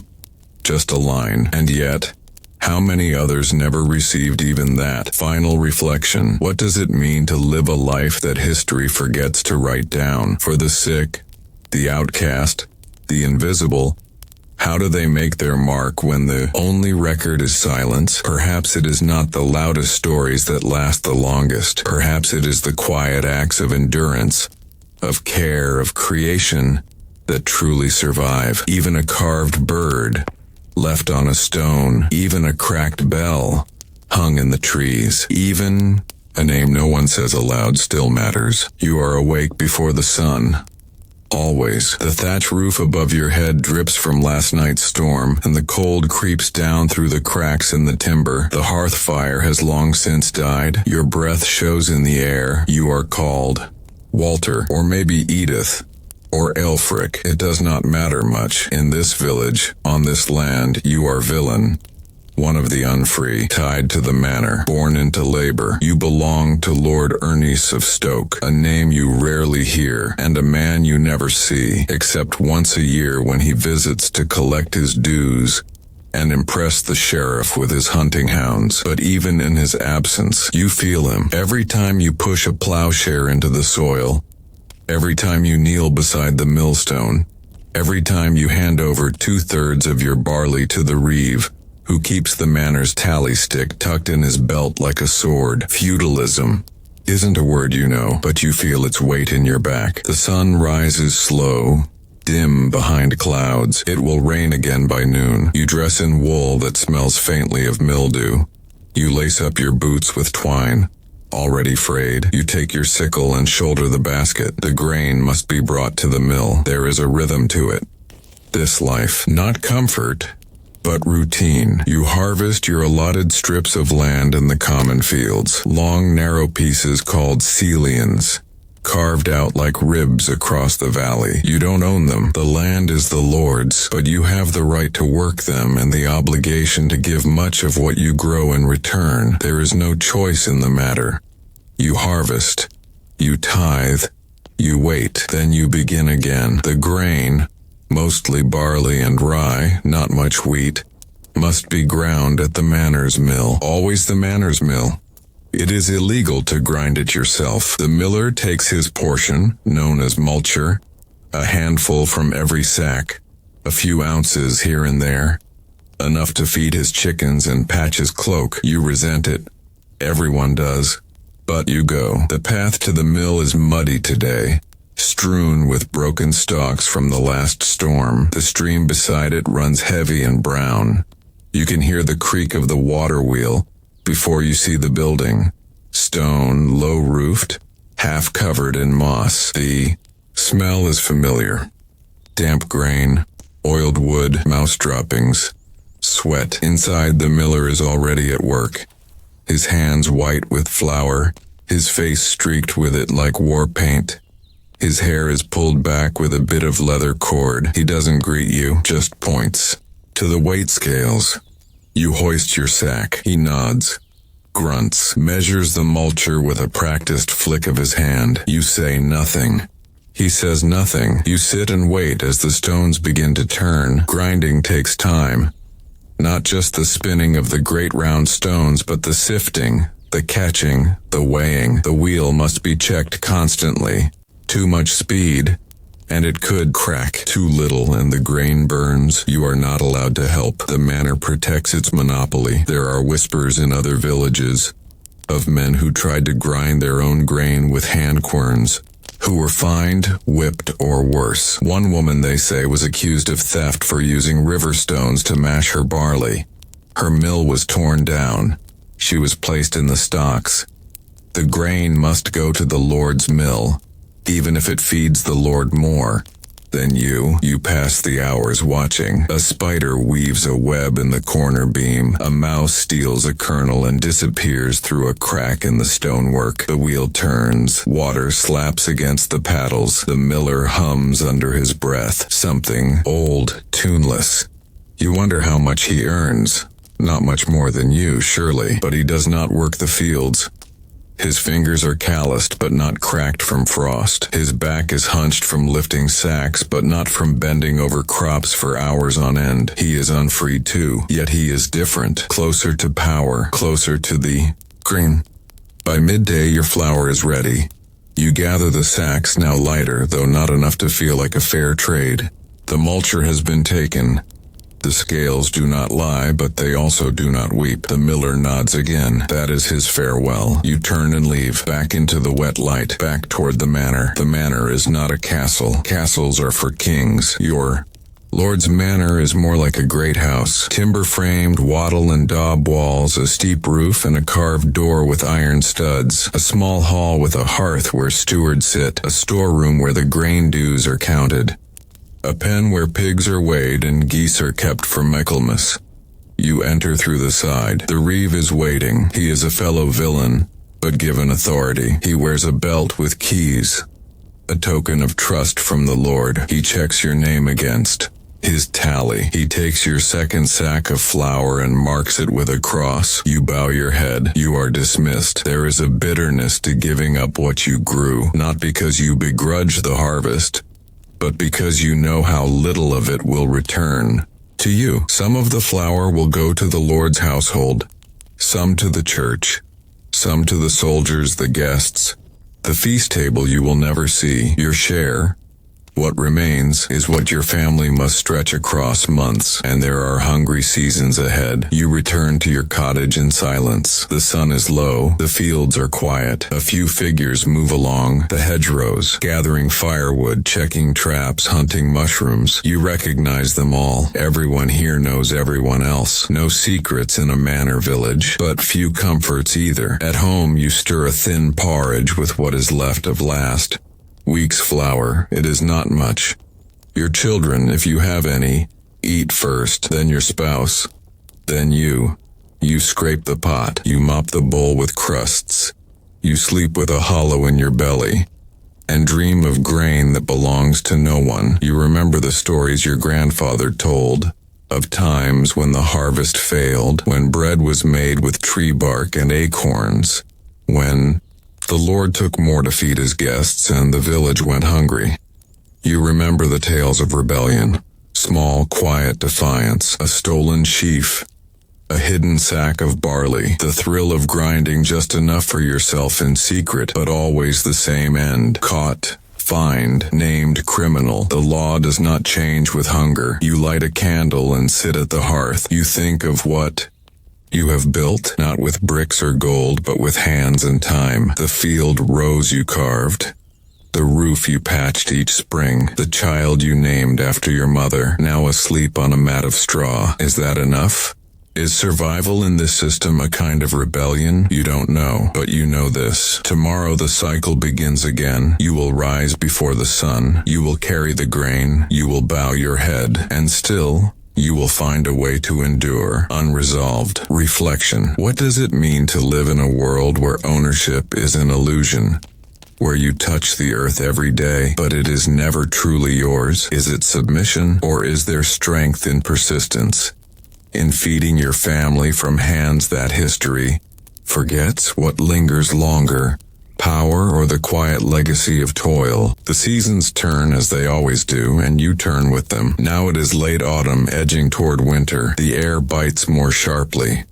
The light fades faster. The last of the barley has been ground, and the fields lie bare. Even the weeds curl in on themselves. You have made your last flour sack for the year. What little remains is stored in a clay-lined pit behind your cottage, carefully sealed with ash and straw to keep out rats and damp. The hunger months are coming, but there is no rest. Feudal obligation doesn't end with the harvest. This week, the reeve has posted notices. Each villain must give 2 days of boon work for the manor, additional service beyond the usual dues. These days vary depending on the Lord's needs.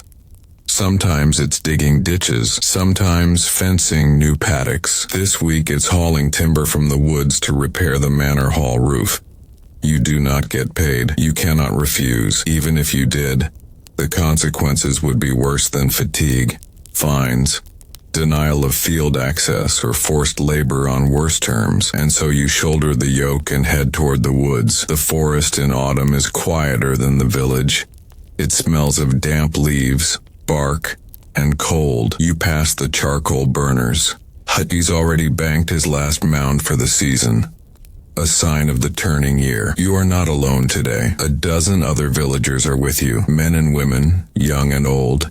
each dragging sledges or carrying axes. The bailiff, a hired man from outside the village, oversees the labor. He wears a leather coat and carries a stick. Not a weapon, not really, but always held where you can see it. He barks orders, tells you which trees to fell, tells the younger lads to move faster, tells the old woman who's boiling a pot of gruel to get back to the sledges. You do not speak back, no one does, but you think about it. The day passes slowly. You chop, drag, load. The wood is wet and heavy. Your boots sink into mud. Your shoulders ache. Someone slips and cuts their hand, and the blood looks black in the weak light. The bailiff tuts, but offers no help. There is no justice here, only labor. As you walk back toward the village, sled trailing. Behind you talk quietly with the others. One man, Alric, remembers a year when the reeve over-reported the village's yield to gain favor with the Lord. The result? Higher taxes the next year. No apology. Another woman, old Marga, says that back when she was young there were fewer obligations. Fewer days demanded, but that was before the manor changed hands. Before Lord Ernise replaced the steward and brought in his own officials. The new ones are stricter. They keep better records. They forget less. You arrive back late, too tired to cook. You chew dry crusts dipped in beer and fall into bed still wearing your boots. Tomorrow, you are scheduled to work on the domain, the Lord's personal fields. They are plowed and harvested with village labor but yield nothing for the villagers. Another kind of theft, one you are expected to thank them for. Not all peasants are equal, you know. There are cotters, poorer than you, without even a strip of dough, land. They live in cramped huts and earn their bread entirely through day labor. There are boarders, freemen, even a few craftsmen who are technically above feudal servitude, though still bound by dues and custom. Then there are serfs and villains, like you, legally unfree, though not enslaved, tied to the land. You cannot leave without permission. If you marry someone from another manor, the Lord must approve. If you die, your heir must pay a Harriet to inherit your tools. The freedom you feel, tending your own field, warming your own hearth, is not freedom at all. It is borrowed. It can be revoked at any time, yet you are not without power. Small, subtle power. The village has its customs, its unspoken codes. When the reeve becomes too greedy, the villagers whisper. If the miller cheats beyond reason, his children find thorns in their shoes. If the steward demands too much meat for the manor's feast, the pigs mysteriously fall ill.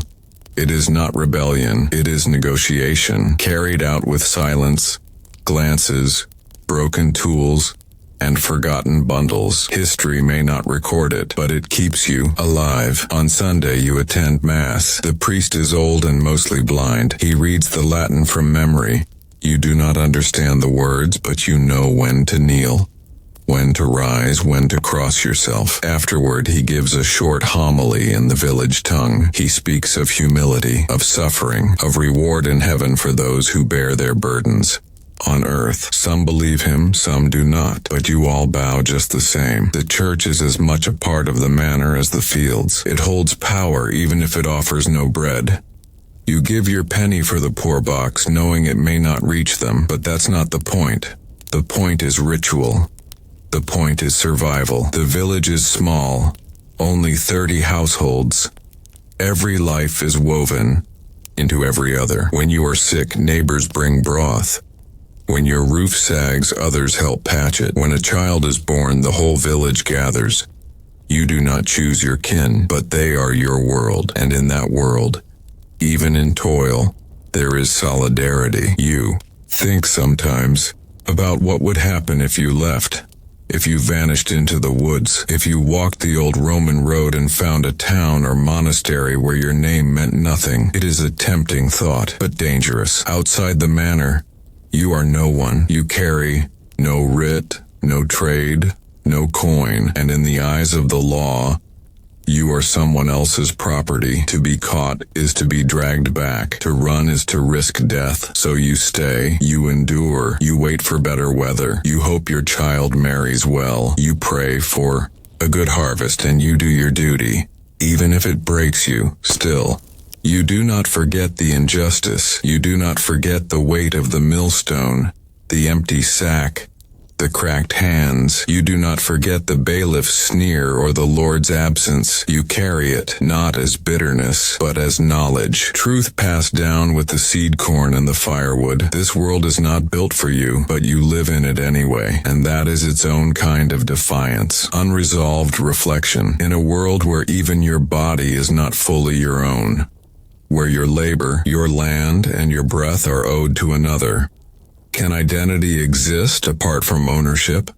What remains of a person after a lifetime of being required but never remembered? What kind of strength grows in soil that does not belong to you? It is the dead of winter now. The trees are bare, the ground is iron, the smoke from hearths rises straight into the frozen sky, and your stomach is rarely full. The hunger gap stretches from now until the green shoots of spring begin to show, when the stored grains run low and the animals you haven't eaten grow thin. Nothing grows. There are no chores in the fields. But that doesn't mean life stops. No. In winter you turn inward. You mend tools.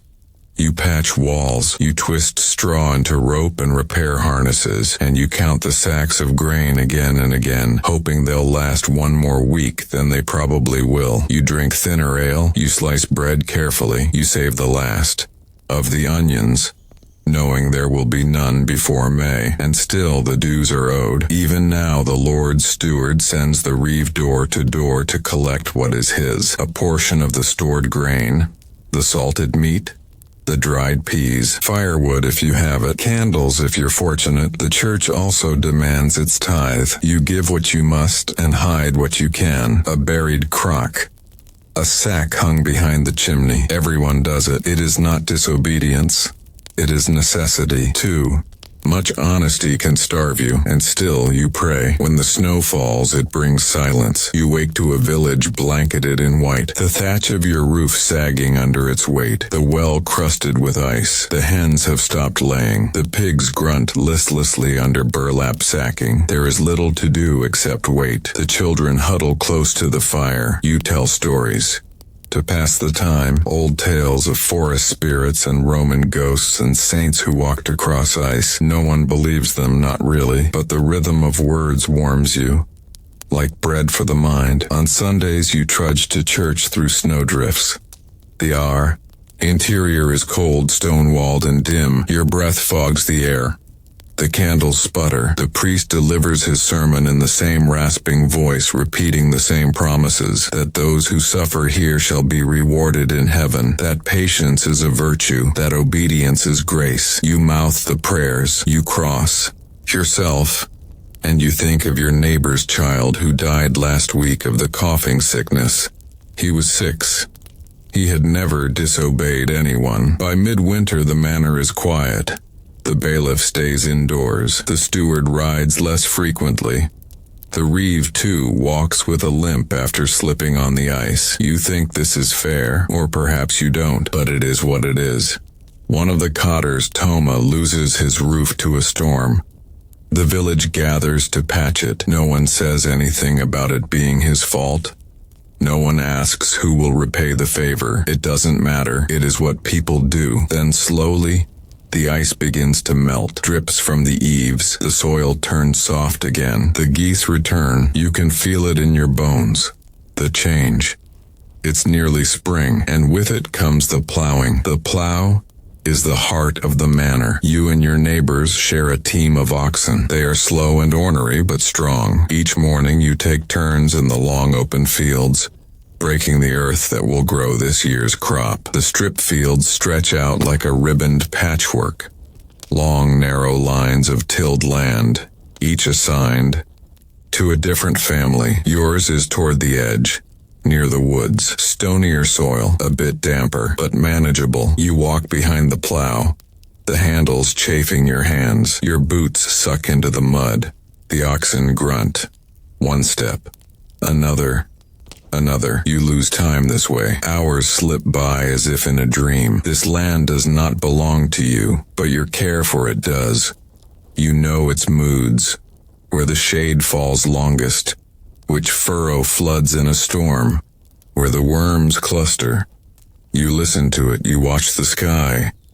You trust the signs your grandmother taught you, and the land responds. Not always with kindness, but with familiarity. You know what to expect, usually. Yet nothing is certain. Last year, a late frost killed the peas. The year before, a sickness took half the calves. 5 years ago, a fire swept the north edge of the village, destroying 6 homes and all their stores. No one ever forgets that winter. You learned then how thin the line is between survival and despair. You learned how little it takes to tip the balance. But this spring feels different. The days grow longer. The hens begin to lay again. You find a handful of wild sorrel near the path. Green, bitter, delicious. You trade a repaired rake for a wedge of cheese. The village seems to exhale. You wonder briefly if this year might be better, and you dare to hope just a little. On May Day, there is dancing. Even the Lord allows it. The villagers raise a pole in the green and decorate it with ribbons. There is music from a broken fiddle. The children wear flower crowns. You drink more than you should. You laugh more than usual. You remember what it feels like to be full, to be warm, to not work. It doesn't last, of course. But that isn't the point. The point is the rhythm, the breathing. In and out of a life not entirely yours but still lived. Your daughter is of marrying age now. You've spoken to the reeve about a local boy, a smith's son. The Lord must give consent, but the match is likely. There will be a small feast, 2 chickens, maybe. Your daughter will leave your home and join another, and so the cycle begins again. Another life under the manor's eye, another season of scraping and sowing and hoping. Another name added to the village's memory, and maybe that is enough. Maybe that's all survival ever is. You think sometimes of the monk who visited last year. He spoke of distant cities, of universities, of new lands across the sea. He said the world was changing, that lords were beginning to lose power, that coins were becoming more common than barter, that even villains were being freed in places. He smiled as he said it, like someone lighting a fire in a cold room. You didn't believe him then, but now, you wonder what would happen if grain could buy freedom, if letters could open doors, if the manor lost its grip. You may never live to see it, but someone might. Your daughter, her children, someone. Final reflection. So much of history is written about kings and knights, revolts and laws, crowns and wars. But what of the lives spent entirely between those pages? What of the hands that baked the bread, turned the soil, carried the stone? They left no signature, but without them the pages would crumble.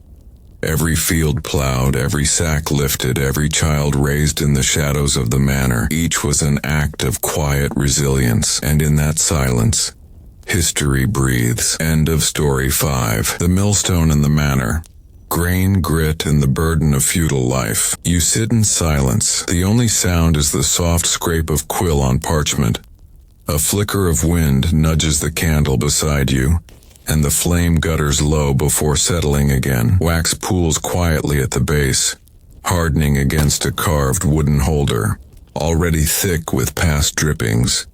It is morning, but inside the scriptorium the sun barely touches the floor. You are a scribe, not a monk, though you once considered the life, but hired to copy texts for the monastery library and for wealthy patrons in nearby towns.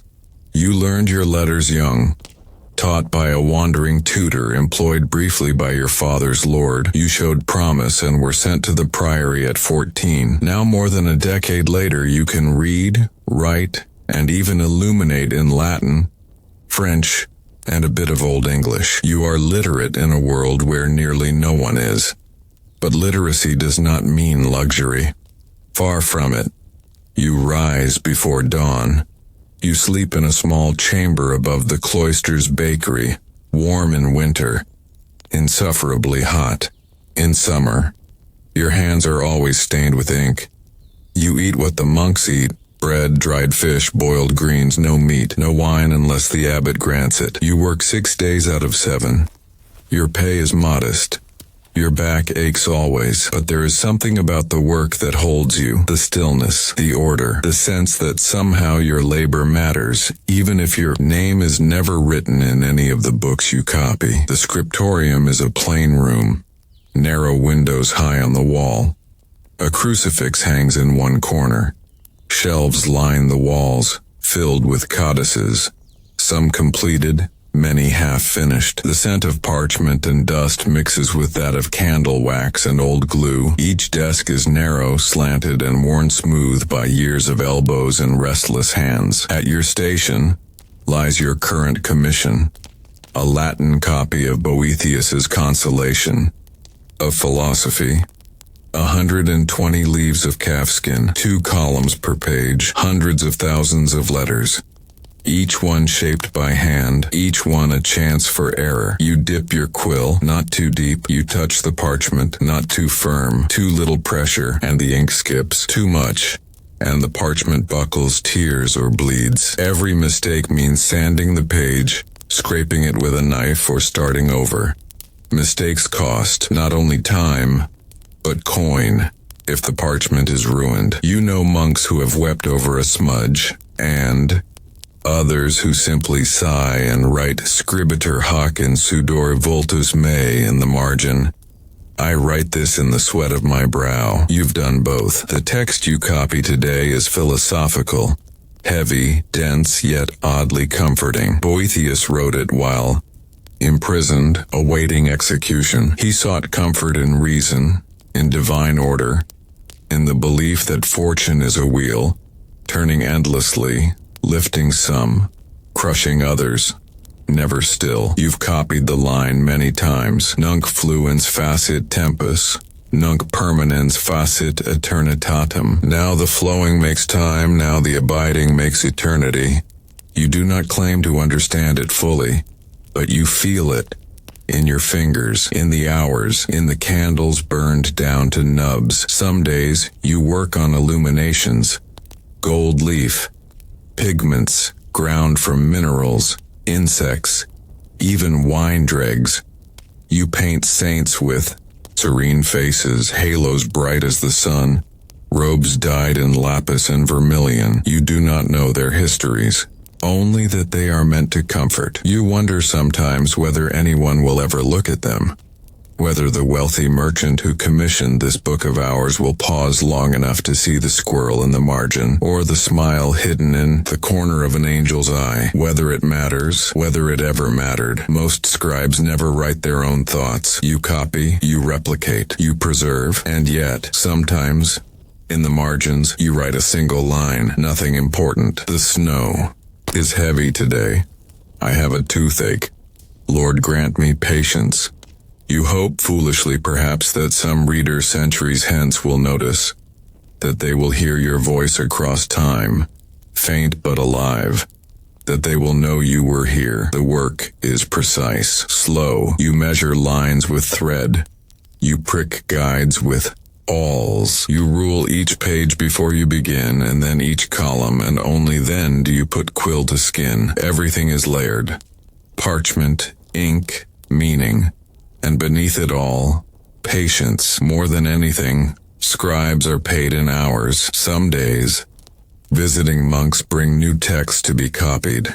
Aristotle, Augustine, Psalters, herbal guides, occasionally an old Roman law scroll, written in a curling ancient hand no one can quite decipher. One time, a map, crudely drawn, but fascinating. It showed the world as 3 islands surrounded by water.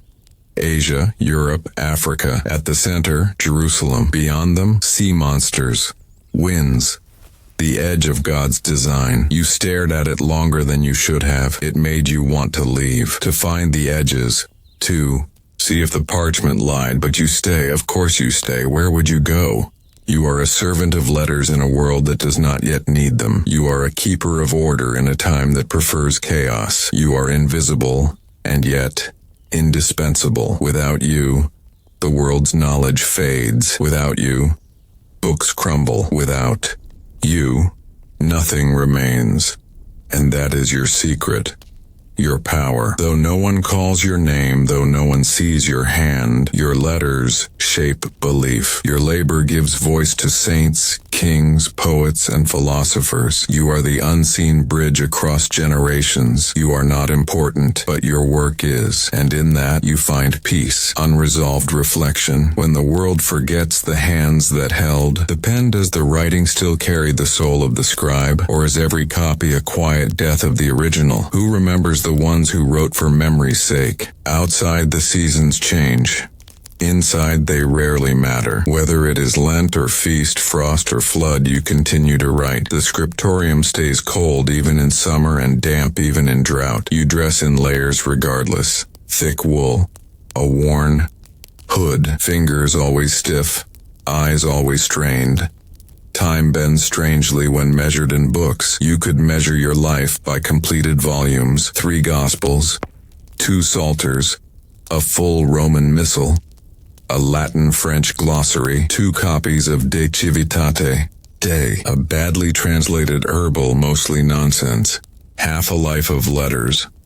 No one will ever know your name from them, but perhaps if someone reads closely, they'll hear your breathing in the margins. You are not alone. The scriptorium holds others, each with their own rhythm. Most are monks, men, with vows, calloused fingers, and the weary dignity of long repetition. A few are like you, trained lay scribes, tolerated because of the skill you offer and the coins your labor saves. There's Hugo, older, nearly blind in one eye. He mutters verses to himself as he copies. There's Alain, a lay brother who illuminates, better than any artist you've seen. His animals practically leap off the page. There's Beatrix, who was sent here after her husband died. Her Latin rough, her will sharper than iron. No one talks much, but there's a quiet understanding. Ink binds tighter than words. You hear gossip from the kitchen that a war is stirring. Again, something in France, something with a duke, that the king has raised taxes on vellum, that a bishop was found with a forbidden text. You hear that the archbishop is ordering all monasteries to burn older books, anything deemed heretical, confusing, outdated, to preserve orthodoxy, they say. And so some mornings your work is not to copy but to destroy. You are handed a sheaf of yellowed pages. No cover, just a name. Origin. You recognize it. A theologian. Greek. Too speculative for Rome's liking. You are told to erase. You take a knife. You scrape the ink from the skin. You grind chalk into it. You polish the surface until only a shadow of meaning remains. Then you begin again. A new prayer. A safer psalm. A blessed forgetfulness. You feel uneasy. You know what you erased. You know what it cost to write. Parchment comes from calfskin, each sheet a life. Ink comes from oak galls, soot, wine, and labor. And now it is gone, remade, overwritten like it was never there. You wonder, will someone centuries hence lift this page to the light and glimpse the ghost of origin beneath the Psalms? Will they ask who scraped it clean? Will they ask why? In the winter, your ink freezes. You must hold the pots close to the hearth before use, stirring them with slivers of bone. The monks grumble. Cold stiffens everything. Quills snap easier, parchment cracks, and your own joints ache until you can barely shape the simplest letters. You resort to more marginalia in these months, not just laments. Drawings. A cat curled in a corner.